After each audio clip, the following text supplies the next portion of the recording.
And what about Tank Thurman? Can you shoot that down, Leonard? Is Yes, that a possibility? It never was a possibility. I don't know where that kind of stuff comes from. It's like, I tell people all the time, Tank's his own boss, and when he's ready to go, he's gonna let you guys know. He's gonna let you guys know. Is he coming back outside? He put up a post today and he said that I'll see you guys in the early part of next year. Oh, he did? Okay. Yeah. Tank has the highest selling fight this year. Do you think this can beat it? Gonna see Saturday night. This is another mega fight. Think you can do 1.4 million? Again, I can't speculate on any of that stuff, because again, it's like there's so many factors that are involved with how pay-per-view works, and I don't even want to begin to start explaining that crap. Hey, in your opinion, who do you think poses the biggest threat to Tank, Devin or Shakur? Tank is that dude, man, and none of them dudes is fucking with Tank. And like me personally, I respect them all, but y'all gonna see all this talk about that. I mean, so out of Haney and Shakur, who got the better shot? It's the timing of these fights, and I can say this is that most of these people don't know nothing about the business of boxing. They really don't. They fights that they think are big. What is considered big? I don't know what you guys consider big, but Tank's been making 8-figure money for a minute. Which is closer to being big enough to make it a big fight on their end, Devin or Shakur? No, I don't want to get into any of that. All these guys can fight. All these guys are good fighters. All of them can fight. But I'm just saying that Tank's going to show you guys that he's better than everybody. He's going to show you guys. He ain't going to talk about it. He's going to show you guys he's better than all these guys. And again, it's like, it's different. And I can say this, it's different because everybody, and I'm not talking about them two, but you just hear it more so now in boxing. Everybody got all these sparring stories, you know. But sparring's different though. It's not like when you get on them lights, it's a different story. When you get on them lights. Speaking of sparring, Coach Calvin said that Tank would be the best fighter to help prepare for a rematch with Terrence Crawford. What's your thoughts on that? I really don't have an opinion on that, Coach. If that's what Coach Calvin said, I respect his opinion. He's one of the top trainers in the sport. So that, you know, I don't have an opinion on that. If Shakur and Haney are no match, then what's the biggest? No, I did not say that. Don't put words. You're right. I'm fine with that. All right, but they can't fuck. No, I'm just saying that's my opinion. So I'm entitled to my opinion. Yeah. So who would be the next biggest, like the biggest? All those guys, those guys can fight. Those are good fighters. I'm not saying that. I'm not saying what you're saying, but I'm just saying that it's like this building becoming a superstar. Okay. Is a process. It's a process, man. I'm telling you, it's a process. You don't all of a sudden just get to go. Tank is selling out shit everywhere. Very true. And you guys, not necessarily y'all saying that he ain't did this and he. Well, people coming to see him for a reason. Yeah. And at the end of the day, you're running a business. And at the end of the day, it's like biggest. I don't think, and this is just my personal opinion, is that both of those fighters who you're talking about, they got outstanding teams. Yeah. You know, smart people, managers, they all smart. And I don't think that it would be, this is my opinion, is that people talking about a fight happening right now, I don't think that, I wouldn't want to insult somebody. You know what I mean? From the business side, because Tank's got to pay you what you weigh. He's got to pay you what you bring it to the table. And I'm talking about the business. I ain't talking about belts and all that, because at the end of the day, Tank just showed you that if you're not fighting for a belt, that don't matter. People want to see, and it's like they gonna come. Any Sean O'Malley interest? Who? Sean O'Malley, the UFC. Who is he? Yeah. Oh, he's the one that wants to fight. Purple hair. I don't know him. I don't know nothing about him. Was there any update with Frank Martin? You know, no, I haven't seen Frank. But these fights, I think they will happen in time. And I'm not going to put a time for it. This is just my opinion. And I'm not speaking for nobody. This is just my opinion. The experience that I have at the level I've been operating for all these years, I know what it takes. And these fights that you guys think that are big at the moment, they're not big. Okay. They're not big. Because what you will see, if you tell any of these guys to go out there and do a pay-per-view fight on their own, then you'll see what I'm talking about. Crawford tried it. Yeah, you'll see what I'm talking about. And so Haney pro-graced his pay-per-view. Do you think Haney wins that fight? Any thoughts on that fight, Leonard? Yeah, I like him. I like him in that fight. Yeah. Haney's a good fighter. Speaking of building up fighters, Carmel. Yeah. Floyd initially said he wanted him to go right for a title with Leewood. And y'all thought he was joking, but The it's way I like, find these guys. no, man. it's like, you know, he's a good kid. He's a good kid. Sean, you know him. You know, he's been in the system for ever since he was a little shorty. Yeah. And you know, Floyd has groomed him personally. You know, and gave him like I can't even imagine as a kid, and you're coming up and you're 9, 10 years old, and Floyd Mayweather's your mentor, and he's teaching you all the tricks of the trade, and he's looking out for you. You know what I mean? And it's like, so the kid had every reason to have all the confidence in the world, and he's mimicked Floyd's work ethic. So he knows what it takes. You got to watch him close. You know, you see him out there, he's running with champ. You know what I mean? It's like he knows he's got to put in that work, and he ain't cutting no corners and all that. And then, you know, he's got a mastermind, you know, that's working right alongside with him. You think the comparisons to Tank are fair for young Carmel? I don't like that. I don't like that. I don't like that because in my it's like he don't have nothing to prove. He's turning pro. He's his own person. Let him be the first Carmel. You know, Tank did his thing, doing his thing, got more work to do. You know what I mean? And it's like let Tank do his thing. You got to compare him to nobody. You got to compare. They could pass for Cousins though. Yeah. Let me say this. By Carmel having you in his corner, having Floyd in his corner, coming up in such a stable and historic and storied camp, is that a lot of pressure for a young man coming into his own? You know what I'm saying? Nope. You know why? Because all he has to do is do just like Tank did. Listen. Listen. Don't listen to the noise that's out there. Don't listen to none of that. Because at the end of the day, what it comes down to is how you have the ability to feed your family and life after boxing. Because these fans and the media, people don't give a fuck about you. Nope. You know, they want to see you get. They want what they want at that moment, and they don't care. Like right now, it's like it's okay with the fans if Tank got to take some short money to go prove a point. Why would he do that? He done built himself up with the help of a great team and, you know, around the board, training team, you know, management team. It's like, at the end of the day, it's like, get you a team like he got. You know what I mean? And I'm saying that in a respectful way. It's like, this game is to be, you know, sold and not told. Like, bro, we work very hard because one thing we do, we have so many advantages. We have so many advantages because we know this game inside and out in these marketplaces. That's why you have these promoters that come with the big checkbooks and they don't know what they're doing. You know what I mean? It's like they don't know what they're doing.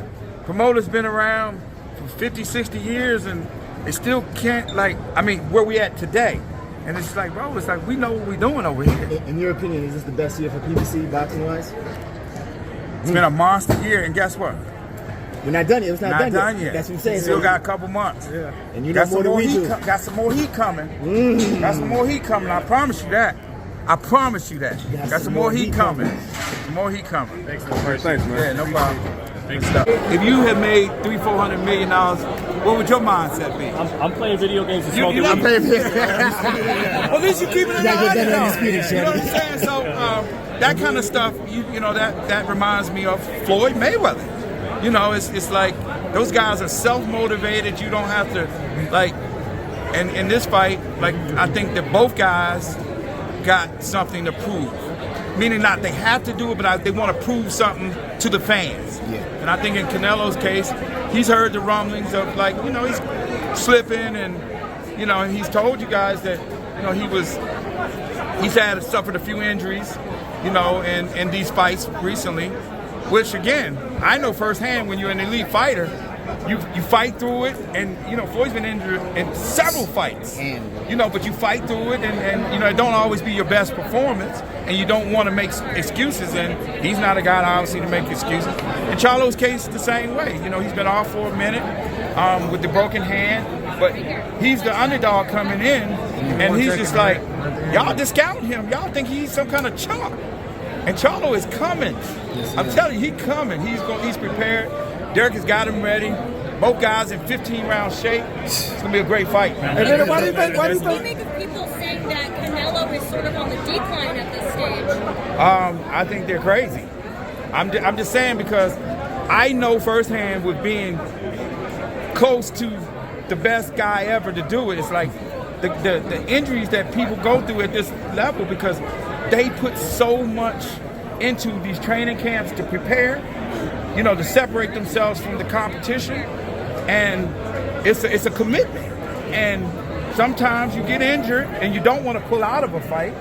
And he says that he's suffered some injuries in some of these recent fights, and he's fought through it, and he went and got surgery. And again, who am I to say that I don't believe him? Yeah. But one thing's for sure, we're going to find out Saturday night. We're going to find out Saturday night. Why do you think it took them so long to make this fight, man? Well, timing is everything. Timing is everything. Fight.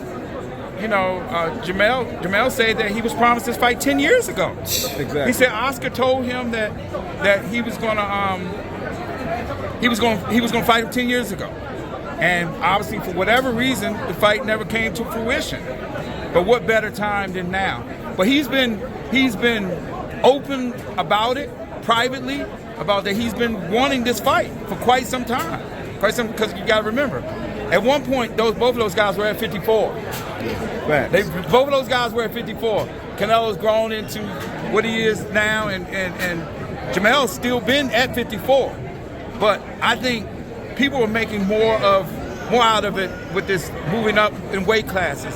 I think, this is my personal opinion, and I have the expertise in this part, is that watching a guy like Floyd Mayweather come up, especially when he started fighting at 47, to be able to walk around comfortably at the weight that you got to fight around, that's everything. I'm telling you, because Floyd Mayweather is one of the strongest dudes I've ever tussled with. You know what I mean? And he's rock solid. So I think people think that's a disadvantage for Jamel, but I think it's actually an advantage for him. Now the flip side to it is that he's in there with a straight cold killer. And Canelo. So again, it's that both guys know that they got their hands full. That's what's going to make for a great fight. Whoever wins this fight, is that the new #1 pound-for-pound fight in the world? That was, Bud did his thing, man. I'm not going to take anything away. Let's just enjoy this. Okay. Before we get to moving ahead and saying that this guy's #1, because we don't know what's going to happen Saturday night. Okay. Because both guys are hungry, and they both are prepared, and I think they're going to give the fans a great fight. Any thoughts? You have been part of, you and Floyd have been part of three of the biggest fighters in boxing history. Floyd himself, Tank Davis today's time, and you had a hand in Canelo Alvarez. What is the process? No, I didn't have no hand in Canelo Alvarez. I can't take credit for that, but Tank Davis and Floyd Mayweather, 1,000%. What goes into that process to making these guys? They're not superstars. They are exceeding the sport of boxing now. They're crossing over into a different atmosphere. What goes into that process? Man, and that's why I commend Eddie. He's done, and I'm open about it. I'm always gonna give credit where credit's due.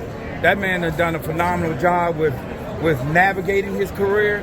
Think about this, man. Like I said, this dude made $200 million. He made $200 million, and I'm sure that he's been speaking English for quite some time, but he's fluent with it now. Yeah, it's increasing the money. And it's like now, it's like even people from our culture, they got a lot of respect for him. Because he talked that talk when he needs to, and then it's just like, oh, we like for him to talk more. So he's figured it out, and he's mastered it, and that's why he's been able to work with different entities, and he's been able to extract the most money that he possibly can, and that's why you can't say enough of giving Eddie the credit. Like, that's a masterful job that he's done, because again, it's like, 33 years old, he's made $200 million, and boxing, he still loves boxing, I'm sure, but it's his job. It's his job, and he has so many other interests outside of boxing that he's been successful in. He's a great golfer, But it's lots of respect. But I still think there are a couple things that Canelo wants to accomplish in his career, and this is probably going to surprise you guys. It's like, so I was kind of doing some homework, and it was like, so Floyd has defeated 23 world champions, current or former. Canelo's at 18. Okay. So I think in the back of his mind, he might not have said this, that might be something, short term. When I say, I don't know how he could, but he's got his hands full Saturday night. But I mean, that's something that it's not impossible that he can attain. Leonard, You know what I mean? So imagine that if he sets his goal, if he's successful Saturday night, and that's if he's successful, he will be at 19. You know what I mean? And so just imagine and obviously, those two fought and they did what they did. It's no secret that Floyd's the best. But again, I think that milestone is something that, that a feather in his cap, that's something that he would want to go down in history as defeated more world champions than anybody in the history of boxing. Leonard, any thoughts on the stuff going around social media, Twitter about Showtime? Did you hear about? No. You guys got any questions? Talk to Steven.